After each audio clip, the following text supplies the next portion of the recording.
ইতালির 2026 সালের sponsor visa ডিক্রেটো ফ্লাসি প্রক্রিয়ার জন্য সরকার ইতিমধ্যে সুনির্দিষ্ট সময়সূচি এবং আবেদনের নিয়মাবলী ঘোষণা করেছে।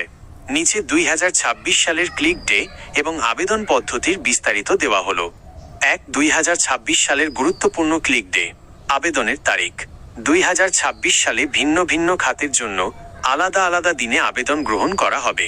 প্রতিটি আবেদন সকাল সকাল 9টা ইতালি সময় থেকে শুরু হবে। 12 জানুয়ারি 2026 কৃষি খাতে সিজনাল কর্মীদের জন্য। 9 ফেব্রুয়ারি 2026 পর্যটন ও ট্যুরিজম হোটেল খাতের সিজনাল কর্মীদের জন্য।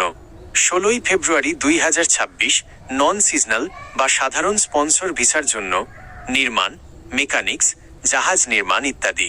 18 ফেব্রুয়ারি 2026 কেয়ার গিভার, পারিবারিক সহায়তা বা বয়স্কদের সেবা খাতের জন্য। 2. আবেদন পদ্ধতি। ধাপে ধাপে আবেদন প্রক্রিয়াটি মূলত ইতালিতে অবস্থানরত নিয়োগকর্তা বা মালিক সম্পন্ন করেন। প্রাক পূরণ ফিলিং মূল ক্লিক ডে আগে আবেদনপত্র অনলাইনে আগেভাগে পূরণ করে রাখার সুযোগ দেওয়া হয়, যা সাধারণত অক্টোবর থেকে ডিসেম্বর মাসের মধ্যে সম্পন্ন হয়। 2026 সালের কোটার জন্য প্রাক পূরণ প্রক্রিয়া 23 অক্টোবর 2025 থেকে শুরু হয়ে 7 ডিসেম্বর 2025 পর্যন্ত চলেছে।